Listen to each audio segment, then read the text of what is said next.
This is the Redragon M991, aka the Enlightenment. And a couple things. First of all, I don't know why in the world Redragon decides to give these products some weird designation names.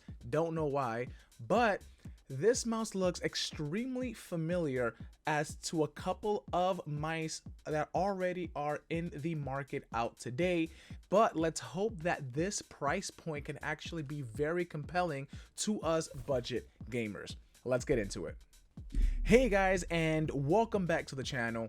It's your boy Kobe. I hope you guys are having a really great day. Like I said, we're gonna be unboxing and checking out the Redragon Enlightenment, aka the M991 from Redragon. It's one of their new products out in the market today. It looks like a very compelling mouse, has a lot of great features, but like I said, just looking at the box itself, it's very reminiscent of one of the old tried and true but really great mice from both Razer, which is their Basilisk, and from Logitech, which I think it's the Hero G02. This mouse, excuse me, looks very familiar to those gaming mice that already have placed themselves at the pinnacle as one of the top gaming mice in the market today. So what we're going to be doing is doing a very quick unboxing, checking it out, and just testing it for first impressions, just to give you guys a really quick take on whether this mouse might be worth it for you for the compelling price of under $50. Let's switch over to the unboxing. Alright guys, and here is the Redragon M991, aka the Enlightenment, and we're just going to do a quick unboxing before we start testing it and see exactly how well it works. So as you can see here, it does come with a quick instruction guide. It tells you everything that you need to know in regards to start getting the mouse ready, as well as to show you where you can go ahead and download the software for this mouse so you can control things like the RGB, sensitivity settings, things of that nature. So here we have the mouse, and I'll put that to the side.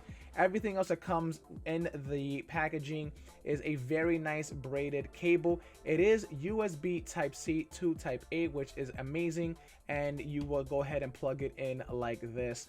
You can use it in wired or wireless modes. Obviously in wired mode you can have it charging and using it at the same time, which I feel like is a really great feature.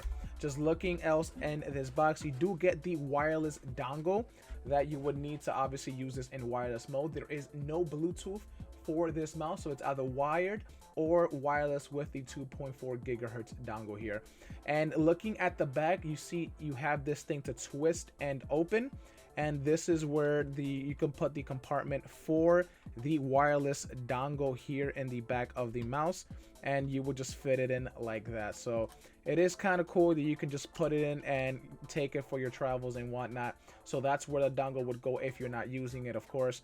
Just looking here at the back of the mouse as well, you would see a mode switch. Not exactly sure what that would be for, but you also have your on and off buttons and your eco button, which basically will have the mouse turned on, probably with no RGB, just to prolong the battery life. Looking at the mouse, feeling the mouse, it is a bit hefty in comparison to my Razer Basilisk Ultimate.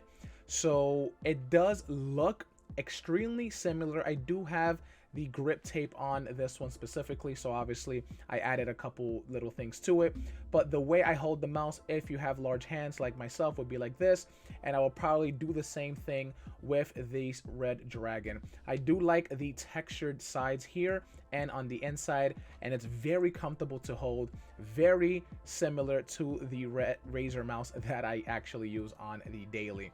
On top you have the nice side buttons, one of them which is textured, by the way, which is a very nice touch.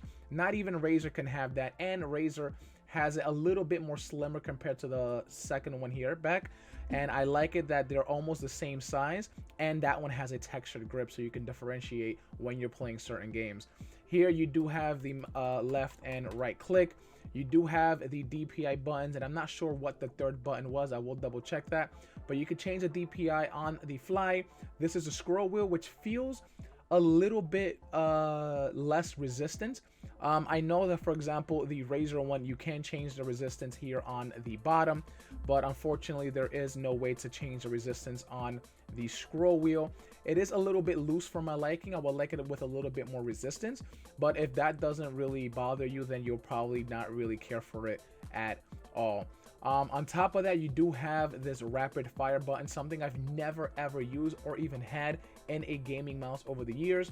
It's supposed to give you a very nice advantage when it comes to FPS games, but that's something I probably won't use at all. Now, turning it on, not sure if it's going to turn on. Oh, it does. It does have very nice RGB accents all around the mouse, which is great. I guess if it's not connected wirelessly, it will probably just turn off, as is what it's doing right now. But as you can see, as I'm clicking on it, it does have very nice RGB accents all around. So what we're going to be doing really quickly is we're going to fire up Aim Labs and just do a quick shooting test with both mice, just to see exactly if I can try to replicate my score. I'm not the best gamer, I'm not the best shooter, but it can give you an indication of how well this mice can perform compared to a $180 option like this Razer one here. So let's show up the Aim Lab results, let's show how well I use both mice, and then give you guys my conclusion thereon after.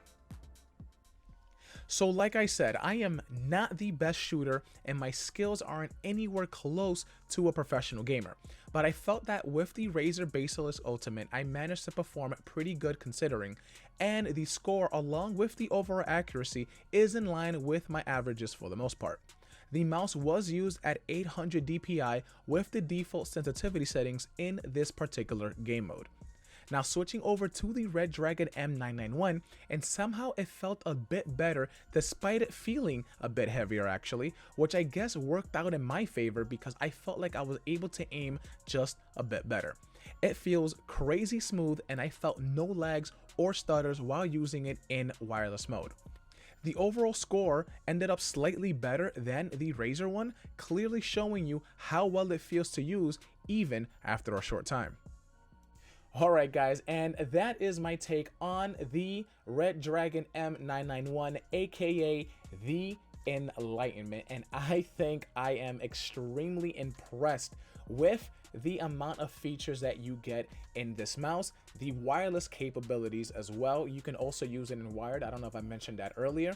The RGB is absolutely fantastic. As you can see, it's very bright, it's very vibrant, and you can customize it to your liking. I love the textured grips that you have here on the side and obviously here on the inside as well. You can obviously buy texture grips like I have on this mouse if you choose to do so, and I just feel like for the price of, what is it? I think it's $45 to $50 depending on what the price may be today or tomorrow, but under $50 I feel like you are getting an absolute steal of a gaming mouse. This thing is absolutely fantastic. If you are thinking, or if you were thinking of getting something like this, which by the way can run you at least $150 if you want to use it also with the charging case or with the charging dock, that can run you a lot of money. This is only $50. It's rechargeable, you don't have to worry about it as well. It's not extremely elegant, obviously you have to use a wire, or you can just leave it in wired mode if you choose to do so. This gives you a ton of flexibility and ridiculous performance for the price. As you can see that I was using in Aim Labs, my score actually turned out to be slightly better with this new mouse, which by the way was the first time I was using it in Aim Labs like that. So at the end of the day, I feel like that with this you can get a very nice performance boost. I feel like it works just as well as the Razer variant of this looking mouse, and I feel like I said, for the price you cannot go wrong with this one. So if you want to check this out, I will leave it in the description below, and I want to thank Redragon very much for sending this out to me. I feel like I really want to keep this one. I wouldn't say I wouldn't replace it just yet, but this, if I knew that this existed before the Razer one, I would have jumped on this a very long time ago. So if you guys did enjoy this video, make sure to hit like, and also do not forget to hit that subscribe button. Thank you guys all so much for watching, and we will see you all in the next one.